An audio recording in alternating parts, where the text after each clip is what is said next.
All right, y'all. Thanks so much for checking this out. We're going to do a full walkthrough of Tasty Local. I'm going to try and do this in one take, so apologies for any kind of like misclicks and kind of weird things that go on from that side.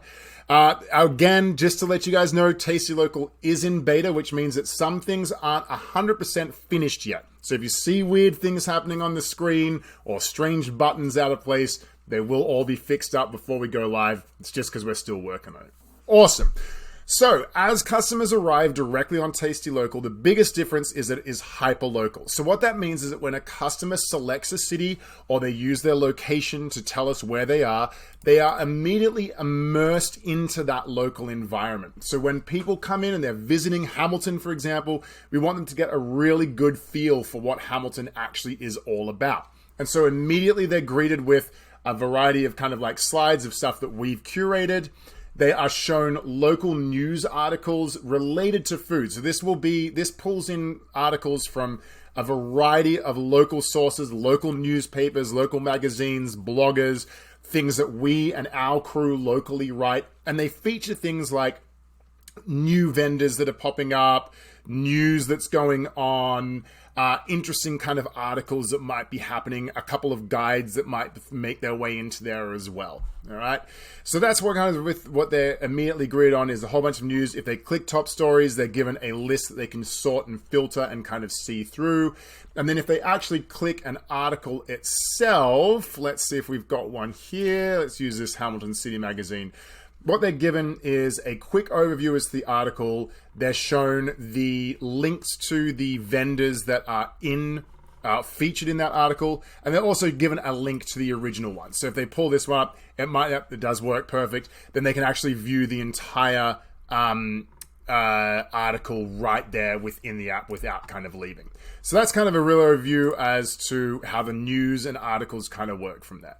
As they continue to scroll on down, this is really kind of where things get fun, and this is really focused on the ordering side of it. So we feature a new vendor every week, and then they're shown a brief list as to vendors in the city and directly how much they would save if they're ordering direct. So that's a big part of the app for us, is showing customers, listen, if you order directly from PokeCo, you're going to save 22% than if you're ordering on Uber Eats. The rating system that we use in the platform is actually really quite interesting. So we have an algorithm that does its best, not perfect, but does its best to remove fake reviews from the platform.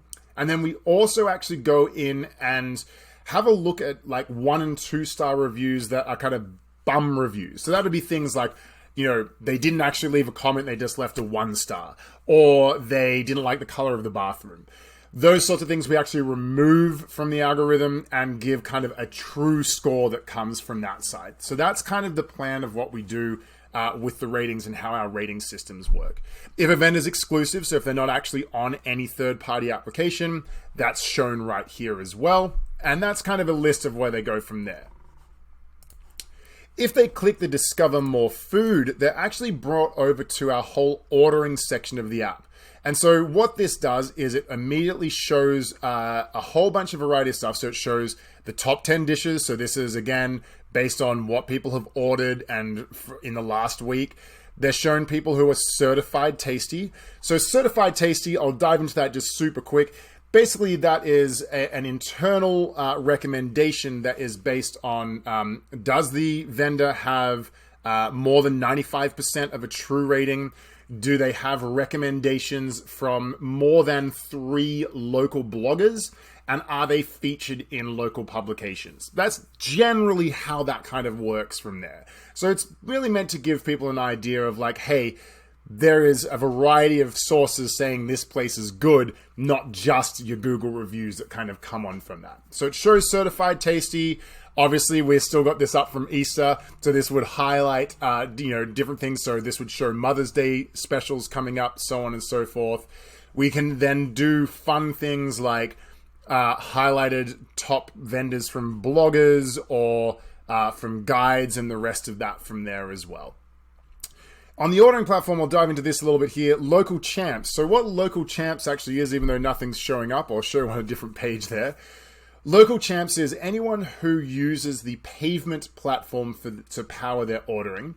We are starting to donate a portion of the revenue to small grassroots organizations that focus on food relief programs.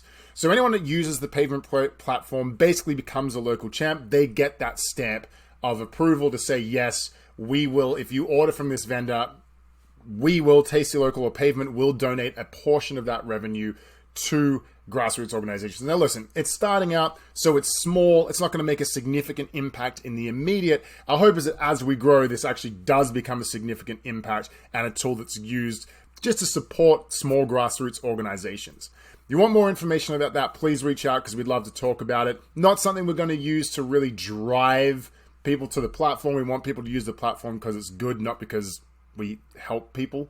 But if you do want more info on that, do reach out to us and we'll kind of chat from there.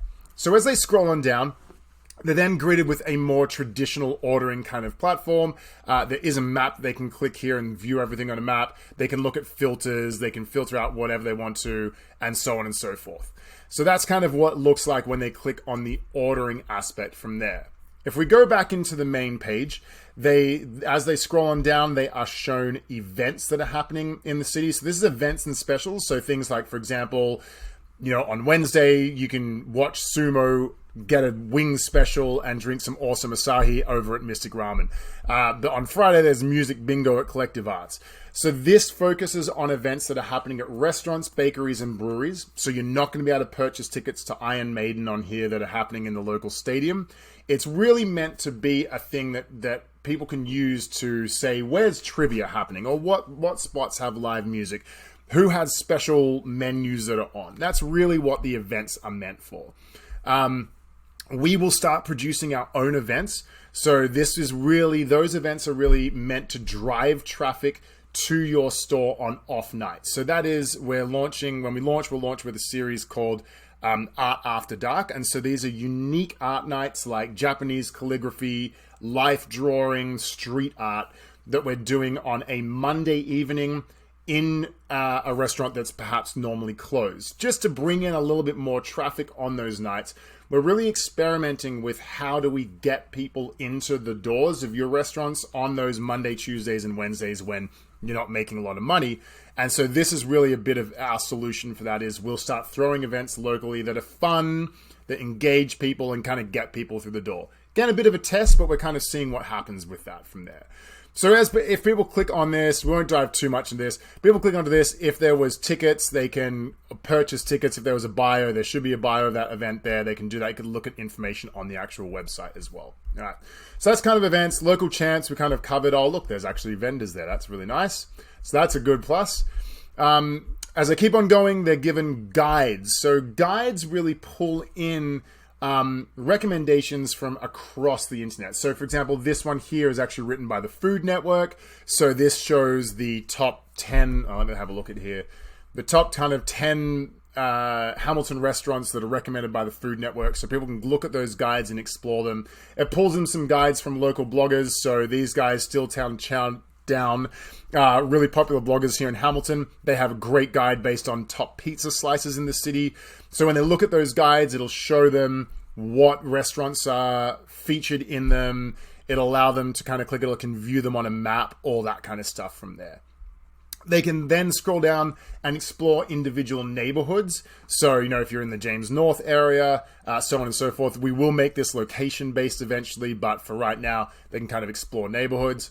And then this part, which I really enjoy, is really a highlight on local bloggers and publications, kind of who to follow. This really was bought out. This feature was kind of bought out of a trip I did recently to San Diego, where we knew they had great Mexican food, but we didn't know anyone down there. And so for me to look at recommendations, I go through and I look at all the local bloggers. I look at local publications, not like, big newspapers, but small local ones. Kind of compile lists to see what everyone's talking about and then decide this is where we're going to go. And so what we do here is we take bloggers, we have a very strict criteria, so they have to have over 10K followers, they have to be posting regularly, and their posts have to be about food, not a lifestyle blog. So, most of these guys, if you go on there and you check out their Insta profiles, it's all going to be pictures of food that tag and highlight local restaurants in the area. All right, so that's how we do with local bloggers and publications. Really stoked for this. We think it's a great way to kind of collaborate and kind of push some more content towards them and give them a little bit more of a platform as well. And then again, as they scroll on down the main page, here again is where they're greeted with that more traditional ordering kind of platform. They can view a map and see all the places on the map with the ratings. They can scroll on up, oops, wrong button, scroll on up and see all that kind of stuff from there as well. So that's kind of an overview as to the main page of the platform and how that goes. But let's just take a quick look at an actual vendor profile. So we're going to check out the mule. May as well. I think they're fairly full featured to what goes on. Right. So as it goes on here, when someone goes in and looks at your vendor page, they are shown the percentage that they're discounted right away. Obviously, this is, price, average price, the true rating, which we already discussed. And then for us, a big part of what we wanted to do was to really kind of pull apart the veil of restaurants. A lot of times when customers visit, they don't understand that it's real people who are behind it cooking. It's average people cooking good food. It's just what they do for a living. Most of us aren't living in gigantic mansions with huge franchise underneath us. So we really want to kind of pull that kind of veil away and give people a little bit of a look into who is actually making their food. So they click read more, it scrolls all the way down the bottom, gives them a full kind of overview as to who you are, where you're from, what you're about, what you enjoy with cooking, and the rest of that. All right, so that's really the namesake, Tasty Local. That is really what a Tasty Local is. It's you guys, and that's a focus on that. Again, if they're certified tasty, as we discussed before, it's given in there. We then show reviews based on bloggers and publications. So we don't really place a focus on the Google reviews and the rest of that. That can all be found elsewhere. So we pull in reviews based on bloggers and publications around. They can compare prices. So what we do with this is we pick a menu item, kind of put together a dinner, or a meal, and then compare what that price would be different if they picked it up versus delivery, pickup, so on and so forth. The mule's on a big discount, but some people, there's discounts of upwards of 20 or 30%, depending on how Uber's set it up or how other things have been set up. And so that's how that works with the prices from that side as well. Food for Good, again, this is if a vendor's using the Pavement platform and we're donating a portion of the profits.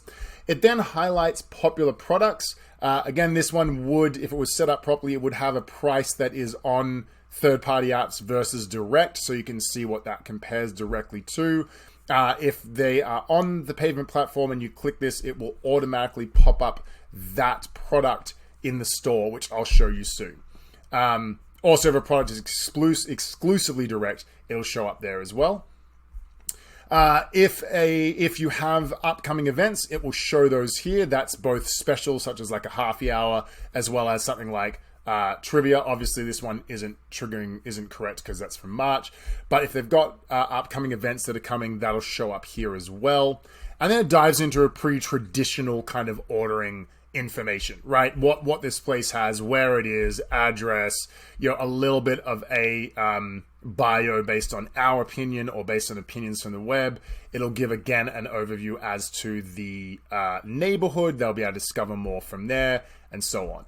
So the fun part that really happens is what happens when people click order. So when people click order, what actually happens is the slide out comes on and it loads up your Pavement page.